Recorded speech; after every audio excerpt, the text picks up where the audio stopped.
HSC 25, 26, 27 batch আজকের ভিডিওতে সবাইকে স্বাগত জানাচ্ছি। এখন আমরা আলোচনা করব বাংলা প্রথম পত্রের মাসি পিসি গল্পের বোর্ডে আসা সকল এমসিকিউ নিয়ে। তাহলে চলো শুরু করা যাক। তো দেখো এখানে মানিক বন্দ্যোপাধ্যায় কত সালে জন্মগ্রহণ করেন? সো এটা আমাদের কি কবি পরিচিতি থেকে এসেছে, এটা হবে 1908 সালে। তোমাদেরকে আমি বারবার বলেছি যে কবি পরিচিতি, পাঠ পরিচিতি এগুলো কিন্তু খুব ভালো মতো পড়তে হবে, ঠিক আছে? তারপর দেখো এখানে মানিক বন্দ্যোপাধ্যায়ের পিতৃ প্রদত্ত নামটা কি? তার পিতা থেকে আসলে কি নাম দিয়েছিল? এটাও কিন্তু কবি পরিচিতি থেকে এসেছে। এটা কি হবে? প্রবোধ কুমার বন্দ্যোপাধ্যায়। তারপর দেখো মাঝখানে গুটিসুটি হয়ে বসে আছে অল্প বয়সী একটি বউ। বউটি কে? বউটি কিন্তু আহ্লাদি ছিল, ঠিক আছে? মাসি পিসির মাঝে সে যখন আসছিল ইয়েতে তোমার শালতিতে করে, সে কিন্তু সেখানে বসেছিল গুটিসুটি হয়ে। ওসব একরকম ছেড়ে দিয়েছে যোগু। এখানে ওসব বলতে কি বোঝানো হয়েছে? এটা কি নেশা করা, ঠিক আছে? যখন হচ্ছে কৈলাস বলতেছে যোগুর নামে, যখন সে কৈলাস বলতেছে যে হ্যাঁ যোগু তো এখন আবার আহ্লাদিকে নিতে যাচ্ছে, সো এখন সে এসব ছেড়ে দিয়েছে।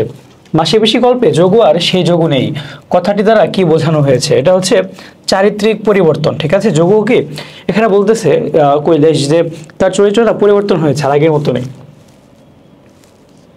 এরপর দেখো এখানে বজ্জাত হোক খুনি হোক জামাই তো। মাসি পিসি গল্পের পিসির এই উক্তির মধ্য দিয়ে কি প্রকাশ পেয়েছে? এটা কি সামাজিকতা আর দায়িত্ববোধ। এখানে দেখো তোমার কিন্তু অন্য অনেক কিছুই মানে মাথায় আসতে পারে, সৌজন্য আত্মীয়তা, তো মেইনলি এই সামাজিকতা, সামাজিক যে দিকটা, যে যত যাই হোক সে তো আসলে জামাই, আমাদের মেয়ের জামাই, ঠিক আছে?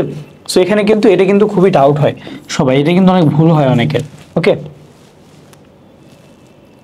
তারপর দেখো আমরা এখানে মাসি পিসি গল্পে অল্প দিন আগে কার মেয়েটা শ্বশুর বাড়িতে মরেছে?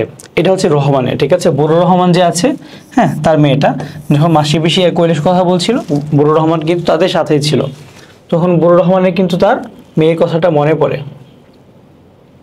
দেখো এখানে মাসি পিসি গল্পে বজ্জাত হোক খুনি হোক জামাই তো, এই বাক্যটাতে কি প্রকাশ পেয়েছে? এটা কিন্তু প্রথানুগত্য হবে, ঠিক আছে? এখানে জামাই প্রীতি মনে হইতে পারে তোমার, জামাই ভিত্তি না, কুসংস্কার না মনে হতে পারে, বাট এই যে প্রথানুগত্য, এই জিনিসটা একটু মাথায় রাখবা। এটা কিন্তু মাঝে মাঝে এমসিকিউতে আসে, অনেক বোর্ডে এসেছে এর আগে। তারপর এখানে আহ্লাদি ও বুড়ো রহমানের কন্যা তারা দুজনেই কি? তারা দুজনে কিন্তু দেখো সুন্দরী, এটা কিন্তু বলা হয় নাই। শিক্ষিতা এটা বলা হয় না, অশিক্ষিতা বলা হয় নাই। তারা দুজনে কি নির্যাতিতা। একজন কি নির্যাতনের শিকার হয়ে তার জামাই বাড়িতে মৃত্যুবরণ করেছে, আরেকজন কি সে জামাই বাড়ি থেকে চলে এসেছে। আচ্ছা, তারপর দেখো কলেরায় আহ্লাদির পরিবারের কতজন সদস্যকে হারিয়েছিল? কলেরায় কিন্তু আহ্লাদি তার পরিবারের মোটামুটি 3 জন সদস্যকে হারিয়েছিল, ঠিক আছে?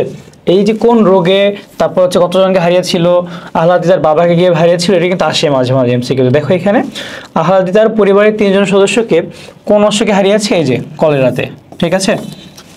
তারপর দেখো যদি পরবর্তী প্রশ্নে আমরা যাই, আহ্লাদিকে তার স্বামী যেভাবে নিয়ে যাবে বলে কৈলাসকে জানায়, সেটা হচ্ছে কি মামলা করে। কৈলাস কিন্তু জানায়, ঠিক আছে, মাসি পিসির কাছে যে তোমরা তার স্ত্রীকে কিন্তু রাখতে পারবে না বেশি দিন, মামলা করলে কিন্তু ধরা খেয়ে যাবে। ওকে, সো আগে আগে পাঠিয়ে দাও, এটা বলে। জেলে নয় গেলাম কৈলাস, কিন্তু মেয়া যদি স্বামীর কাছে না যেতে চায় খুন হবার ভয়ে। উক্তিটিতে প্রকাশ পেয়েছে মাসি পিসির কি সাহসিকতা আর বুদ্ধিমত্তাটা, ঠিক আছে? দেখো এখানে সাহসিকতা আর বাগাড়ম্বরতা এটা কিন্তু আসলে হয় না, সো এটা কাটা। আইন সচেতনতা এটাও কিন্তু আসলে হয় না এইভাবে, এটাও হয় না। আইন সচেতনতা প্লাস বুদ্ধিমত্তাও কিন্তু হয় না। সো মেইনলি কি সাহসিকতা আর বুদ্ধিমত্তা, এই দুটো জিনিসই কিন্তু প্রকাশ পেয়েছে, এগুলো একটু দেখবা। তারপর এখানে মাসি পিসি গল্পে কোন রোগটি মহামারীর অন্তর্ভুক্ত? এটা কি কলেরা। কলেরাতে কি আহ্লাদি তার 3 সদস্যকে হারিয়েছে পরিবারের। ওকে,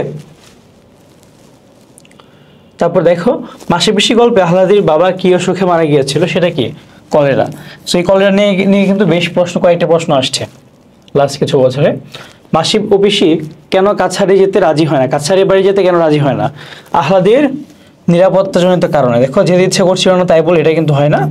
বাড়িতে চুরি হওয়ার ভয়ে এটাও না, নির্যাতনের শিকার হওয়ার ভয়ে এটাও না। মেইনলি কি তারা যদি বের হইতো তাহলে কিন্তু আহ্লাদের একটা তোমার নিরাপত্তা, সেই ব্যাপারটা কিন্তু থাকতো না। কে এগিয়ে আসবে এসো, বটির এক কোপে গলা ফাঁক করে দেব। এখানে কি বোঝানো হয়েছে? যদি এগিয়ে আসো তবে মারা পড়বে, এটা কিন্তু হয়। অবশ্যই 2-1টাকে কাটবো, এটা না। 2-1টাকে না মেরে শান্তি নেই, এগিয়ে না এলে গলা কাটবো। সো যদি এগিয়ে আসো তবে মারা পড়বে, এরকম মাসি পিসি থ্রেট দিয়েছে যে তোমরা যদি কেউ এগিয়ে আসো তোমরা কিন্তু মারা পড়বে। মাসিপিসি গল্পটি কোন পত্রিকায় প্রথম প্রকাশিত হয়? এটা ছিল পূর্বাশা পত্রিকা। ঠিক আছে, প্রথমবার প্রকাশিত হয়েছিল কোন পত্রিকাতে? পূর্বাশা পত্রিকাতে। মাসিপিসির কাঁথা কম্বল ভিজিয়ে রাখে কেন? দেখো যুদ্ধের আয়োজন হিসেবে, হ্যাঁ এটাই কিন্তু হয় অ্যাকচুয়ালি। মাসিপিসি কিন্তু আসলে যুদ্ধের আয়োজন হিসেবেই কাঁথা কম্বল সব ভিজিয়ে রাখে। ঠিক আছে,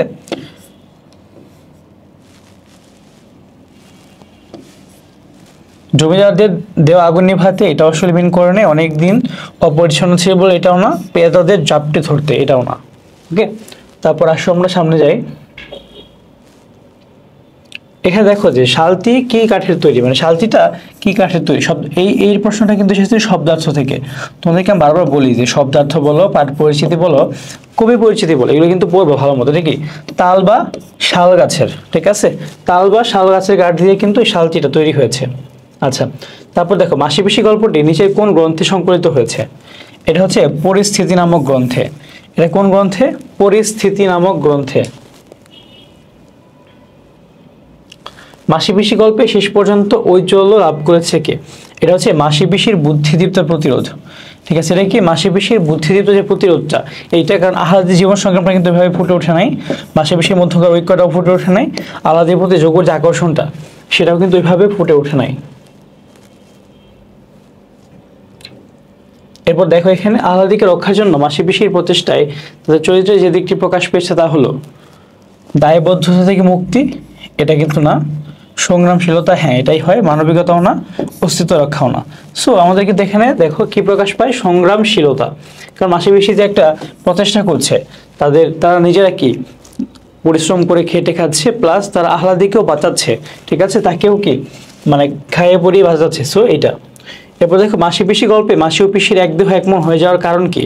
এখানে দেখো দুজনে বিধবা, এটা কিন্তু আসলে কারণ ছিল না। আহলাদিকে দেখাশোনা করা এইটা একটা রিজন ছিল, আর নিজেদের বেঁচে থাকা সংগ্রাম। সো আমাদের অ্যান্সার হবে এই দুইটা। তারপর দেখো এখানে যে শক্তির দ্বারা মাসিপিসি আহলাদিকে প্রতিকূল পরিবেশ থেকে বাঁচাতে সক্ষম হয়েছিল তা হচ্ছে কি? দেখো সাহস। সাহস তাদের মধ্যে আছে, ঐক্য আছে, গায়ের জোরটা কিন্তু এখানে হয় না। সো অ্যান্সার হবে কি? এইটা।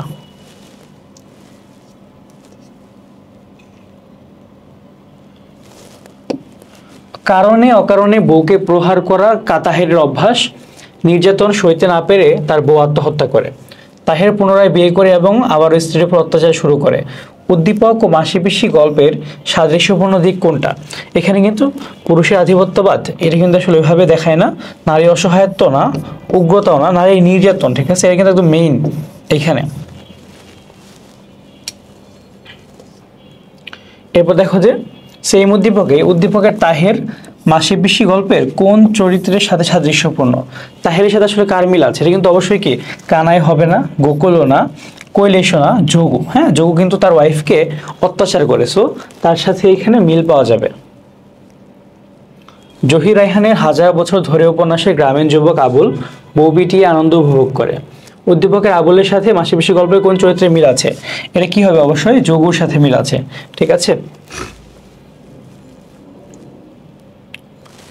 জহির রায়হানের আছে সেই উদ্দীপক, এখানে মাসিপিসি গল্পের উক্ত চরিত্রের সাথে উদ্দীপকের আবুলের সাদৃশ্য কোথায়?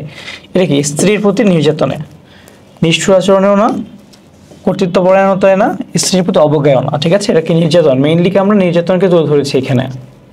আচ্ছা, হঠাৎ দাওয়া থেকে ছুটে এসে মুহূর্তে হালিমার চুলের গোছাটা ধরলো আবুল। তারপর কোনো চিন্তা না করে সজোরে একটা লাথি মেরে বসিয়ে দিল তলপেটে। মাগো বলে পেটটা চেপে ধরে মাটিতে বসে পড়লো হালিমা। উদ্দীপকে আবুলের সঙ্গে মাসিপিসি গল্পের যে চরিত্রের সাদৃশ্য রয়েছে সেটা হচ্ছে যোগু। ঠিক আছে, যোগু কিন্তু তার স্ত্রীকে অত্যাচার করে। তারপর দেখো উদ্দীপকের মাসিপিসি গল্পের সঙ্গে যে দিকটি সঙ্গতিপূর্ণ সেটা কি?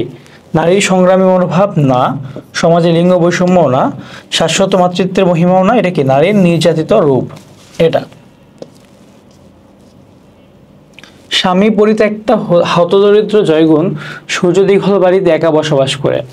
উদ্দীপকের জয়গুণ মাসিপিসির গল্পের কার প্রতিনিধিত্ব করছে? সেটা কি? মাসিপিসি। ঠিক আছে, মাসিপিসিও কিন্তু তারা একা বসবাস করছে। ঠিক আছে,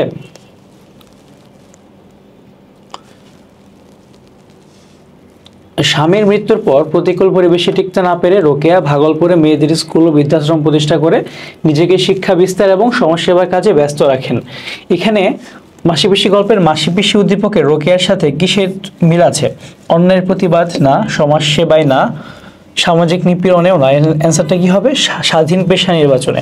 মাসিপিসিও কিন্তু নিজের মতো করে সবকিছু করেছে।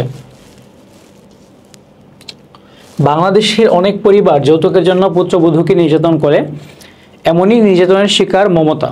মমতা তার স্বামী ও স্বামীর পরিবারের সকলকে বোঝানোর চেষ্টা করে, কিন্তু স্বামীর পরিবারের লোকজন তো দূরের কথা, তার স্বামী কিছু বুঝতে চায় না। তাই মমতা বাধ্য হয়ে স্বামী সংসার ত্যাগ করে সরকারি এক প্রাথমিক বিদ্যালয়ে শিক্ষক হিসেবে চাকরি গ্রহণ করে। উদ্দীপকের মমতা তোমার পঠিত কোন চরিত্রের প্রতিনিধিত্ব করছে? এখানে দেখো, অবশ্যই আহ্লাদী। সে কি? সেও স্বামীর পরিবারটা কি ত্যাগ করে চলে এসেছে। ঠিক আছে, তারপর দেখো এখানে বাংলাদেশের হ্যাঁ এটা সেম উদ্দীপক, প্রতিনিধিত্বের কারণ কি, মানে আহ্লাদীর সাথে মমতার মিলটা কোথায় আসলে? দেখো এখানে প্রতিবাদী মানসিকতা, এটা কিন্তু আসলে আমরা ওইভাবে দেখতে পাই না। আমরা আহ্লাদের মধ্যে কিন্তু প্রতিবাদী কোনো মানসিকতা খুঁজে পাই নাই। পেশাগত জীবন, হ্যাঁ, বৈবাহিক অবস্থা, হ্যাঁ। সো আমাদের এই দুইটা কিন্তু হয়, ঠিক আছে, আর খুব বেশি মিলে না বাকি দিকগুলা। এরপর দেখো যে শুনি রাজা কহে বাপু জানো তো হে করেছি বাগানখানা, পেলে 2 বিঘে প্রস্থে ও দীঘে সমান হইবে টানা। ওটা দিতে হবে। উদ্দীপকের রাজার সাথে মাসিপিসি গল্পের সাদৃশ্য কোথায়? এটা গোকুল, ঠিক আছে। গোকুল কি তার পেয়াদা পাঠায়, তারা কি তাদের জমিটাকে মানে অধিগ্রহণ করতে চায়, ঠিক আছে। এটা কি 2 বিঘা জমি যে ইয়েটা আছে, কবিতাটা আছে, সেটার সাথে মিল আছে। তারপর দেখো উদ্দীপকে মাসিপিসি গল্পের কোন দিকটি প্রকাশ পেয়েছে? এটা কি দুর্বলের প্রতি উৎপীড়ন? এটা না। অসহায়ের আক্ষেপ না। নীরব প্রতিবাদও না। এটা কি আধিপত্যবাদ? এই যে আধিপত্যবাদটা, এটা কিন্তু 2 বিঘা জমি কবিতাতেও প্লাস এখানেও আমাদের যে গল্পটা আছে এখানেও প্রকাশ পেয়েছে। মুক্তিযোদ্ধা মেজর শামসুল আলম স্কুল ও কলেজে 9ম শ্রেণীর ছাত্রী লায়লা এলাকার কিছু দুষ্ট লোকের অত্যাচারে স্কুলে যাওয়া বন্ধ করে দেয়। তার সহপাঠীরা এই সংবাদ পেয়ে তার বাড়িতে আসে। এখন তারা লায়লাকে সঙ্গে নিয়ে স্কুলে যায়। তাদের প্রত্যেকের হাতে থাকে বাঁশের লাঠি। কেউ আর এখন তার দিকে চোখ তুলে তাকায় না। উদ্দীপকের দুষ্ট লোকদের সাথে কোন চরিত্রের মিল আছে? এটা হচ্ছে গোকুল, ঠিক আছে। গোকুল কিন্তু আহ্লাদের দিকে খারাপ নজর দেয়, ঠিক আছে। তারপর দেখো উদ্দীপকের মূল ভাবটি মাসিপিসি গল্পের কোন দিকটিকে প্রতিফলিত করে? দায়িত্ববোধ, বন্ধুত্ব, এটা হয় কিন্তু খুব বেশি না। ন্যায় বন্ধুত্ব না। সামাজিকতা ও দায়িত্ববোধ না। ঐক্য ও সাহস, এটা কিন্তু সবাই মিলে একসাথে আসছে, তারা কি সাহস দেখাচ্ছে, ঠিক আছে। তারাপুর গ্রামের মেয়ে রাবেয়া শ্বশুরবাড়ির নির্যাতন সইতে না পেরে ফুফু সলিমা বেগমের কাছে পালিয়ে আসে। গ্রামের মাতব্বর নারী লোভী জয়নলে কুদৃষ্টি পড়ে রাবেয়ার উপর, কিন্তু সলিমা বেগম জননী সাহসিকা, তিনি দৃঢ়বত্তাই মা পাখির মতো আগলে রাখেন অনাথ ভাইজি রাবেয়াকে। এখানে সলিমা মাসিপিসি গল্পে কাকে প্রতিনিধিত্ব করতেছে? মাসিপিসি। খুবই ইজি প্রশ্ন এগুলো। দেখো উদ্দীপকে মাসিপিসি গল্পের কোন দিকটি প্রতিফলন ঘটেছে? সেটা হচ্ছে কি, সেটা হবে নারীর সহনশীলতা, পুরুষের লালসা, পণপ্রথা, জীবন সংগ্রাম। এখানে দেখো যে মাসিপিসি গল্পের কোন দিকটি এখানে আসতেছে। এখানে দেখো নারীর যে সহনশীলতা সেটা কিন্তু নাই, পণপ্রথাও নাই, জীবন সংগ্রামও নাই। পুরুষের যে লালসার দিকটা সেটাই কিন্তু 2 জায়গায় কিন্তু কমন তুমি দেখতে পারবা, ঠিক আছে। সো এখানে দেখো আমাদের যারা এইচএসসি 25-26 ব্যাচ আছো, তোমাদের জন্য কিন্তু আমাদের একটা ইউনিট কোর্স আছে। আমাদের ক্লাসগুলো যদি তোমার মনে হয় ভালো লাগছে তাহলে কিন্তু তুমি আমাদের ভার্সিটি বিজয় যে কোর্সটা আছে সেখানে ভর্তি হতে পারো। এটা কিন্তু মানবিক ক্লাস বিভাগ পরিবর্তনে সকল ভার্সিটির জন্য আমরা ডেডিকেটেড ক্লাস নিব ইনশাল্লাহ। সো বিস্তারিত জানতে তোমরা আমাদের এখানে পাবা, প্লাস আমাদের ওয়েবসাইট বলো বা ফেসবুক পেজ, ইউটিউব চ্যানেলেও কিন্তু ডিটেলস পেয়ে যাবা, ঠিক আছে। সবাই ভালো থাকো, পরীক্ষা ভালো মতো দাও। আল্লাহ হাফেজ।